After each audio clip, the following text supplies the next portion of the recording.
أعوذ بالله من الشيطان الرجيم. بسم الله الرحمن الرحيم. الحمد لله الذي أنزل على عبده الكتاب ولم يجعل له عوجا قيما لينذر بأسا شديدا من لدنه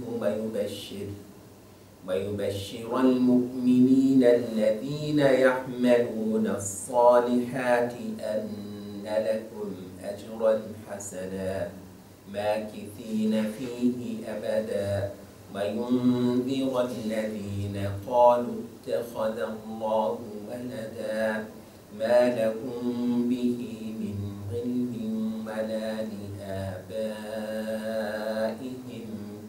كبرت كلمة تخرج من أفواههم إن يقولون إلا كذبا فلعلك باخع نفسك على آثارهم إن لم يؤمنوا بهذا الحديث أسفا إنا جعلنا ما على الأرض زينة لها لنبلوهم أيهم أحسن عملا وإنا لجاعلون ما عليها صعيدا جرزا.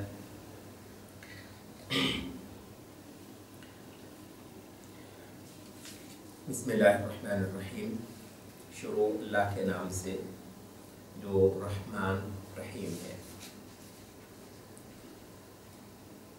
ہم ستائش اللہ کے لیے جس نے نازل فرمائی اپنے بندے کے اوپر کتاب اور نہیں کیا اس کو ٹیڑھا، نہیں اس میں چھوڑی کوئی کسر، اس کو سیدھا مستقیم یا نگہبان بنایا تاکہ خبردار فرما دے ایک شدید پکڑ سے جو اس کے پاس سے آنے والی ہے، اور تاکہ خوشخبری دے دے مومنوں کو جو صالح اعمال کرنے والے ہیں کہ ان کے لیے نہایت خوب اجر ہے جس میں وہ ہمیشہ ہمیشہ رہنے والے ہیں، اور تاکہ خبردار فرما دے ان لوگوں کو جنہوں نے کہا کہ اللہ نے اولاد پکڑی نہیں ہے، ان کو کوئی علم اور نہ ان کے آباء و اجداد کو. بہت بڑی بات ہے جو ان کے منہوں سے نکل رہی ہے. یہ نہیں بول رہے مگر صاف جھوٹ.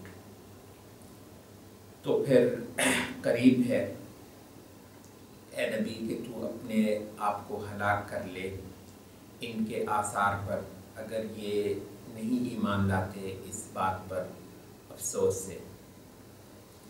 یقینی طور پر ہم نے جو کچھ زمین پر ہے اس کو اس کی زینت بنایا ہے تاکہ ہم آزما لیں کہ ان میں سے کون ہیں جو سب سے عمدہ عمل کرنے والے ہیں، اور یقینی طور پر ہم بنا ڈالنے والے ہیں جو کچھ اس زمین پر ہے چٹھیل میدان. یہ 8 آیتیں سورۃ الکہف سے شروع کی.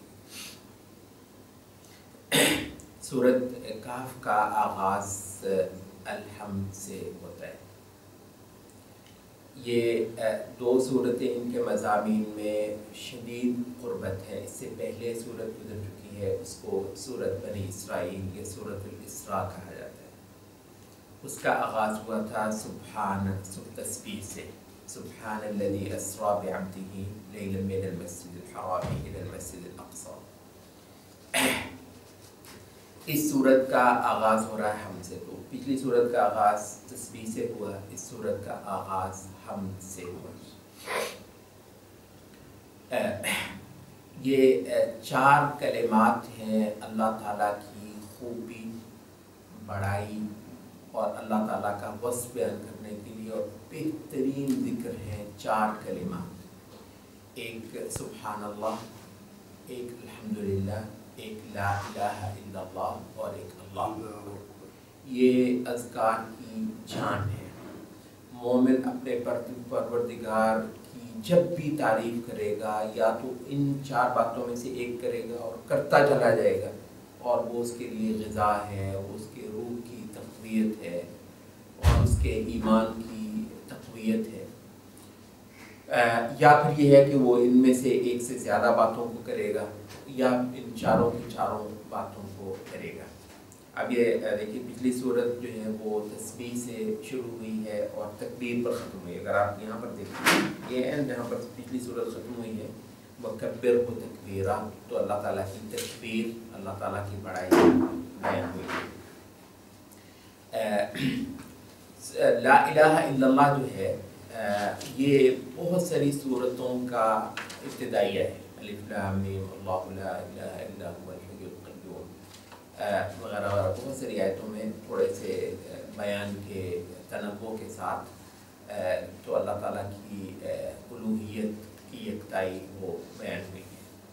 تو یہ کیونکہ خالق کی تعظیم کل عبادت ہے، عبادت کی جان ہے، باقی جو اعمال آپ کرتے ہیں، جو بہت سارے اطاعت کے کام آپ کرتے ہیں، تو وہ دراصل اس عبادت کا مظہر ہے۔ عبادت فی نفسی ہی خالق کی صفت اور خالق کی تعظیم اور خالق کے آگے پچھ جانا اور خالق کے آگے تمام کائنات کو بھیج اور کمتر قرار دینا، تو یہ عبادت کی اصل حقیقت ہے۔ تو یہ یہاں پر بیان ہوئی ہے الحمد، تعریف اور ستائش اور خوبی اللہ کی ہے۔ تسبیح اور حمد میں امام راضی فرماتے ہیں کہ تسبیح جو ہے وہ اس بات کا بیان ہے، اس بات کی نفی ہے جو اللہ کے لائق نہیں۔ تسبیح کا مطلب کیا ہے؟ اللہ پاک ہے، ٹھیک ہے؟ تو اللہ پاک ہے کا مطلب ہے کہ اللہ تعالیٰ کے لیے میں ان تمام باتوں کو غلط قرار دیتا ہوں، ان سے برات کرتا ہوں جو اللہ کی شان کے لائق نہیں۔ تو اللہ کے لیے ناروا بات کی نفی تسبیح ہے۔ تو کہتے ہیں پھر حمد کیا ہے؟ کوئی اللہ کے شان کے لائق میں تو کوئی بات ہوگی نا، تو ایک بات ہے جو اللہ کی شان کے لائق نہیں ہے، ہم نے کہا وہ ہم قبول نہیں کرتے، اس کو کہا ہم نے یہ تسبیح ہے اللہ کی، تو توحید کا یہ ایک بیان ہوا۔ پھر ہم نے کہا وہ باتیں کیا ہیں جو اللہ کی شان کے لائق ہیں، اس کو کہا وہ حمد ہے۔ تو جو اللہ کی شان کے لائق نہیں ہے ان کی نفی کرنے میں ہم نے کہا سبحان اللہ، تسبیح کی ہم نے، تو اللہ کی توحید کی ہم نے۔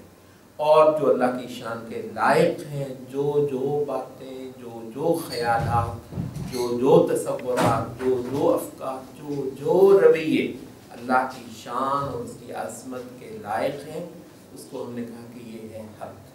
تو کہتے ہیں کہ تسبیح اور حمد دونوں ایک دوسرے کو مکمل کرتے ہیں، امام راضی کہتے ہیں، بلکہ کہتے ہیں کہ آپ یہ دیکھیں گے کہ جہاں بھی آیا ہے تسبیح پہلے آتی ہے، حمد بعد میں آتی ہے۔ سبحان اللہ و بحمدہ، آپ کو پتہ ہے یہ تسبیح ویسے بھی ایک بہت اچھی تسبیح، سبحان اللہ و بحمدہ سبحان اللہ العظیم، کلمتان خفیفتان علی اللسان ثقیلتان فی المیزان، سبحان اللہ و بحمدہ حبیبتان الی الرحمن، سبحان اللہ، 2 کلمے بڑے ہی ہلکے زبان پر، بہت ہی بھاری قیامت کے دن ترازو کے اندر، اور بڑے ہی پیارے رحمان کو۔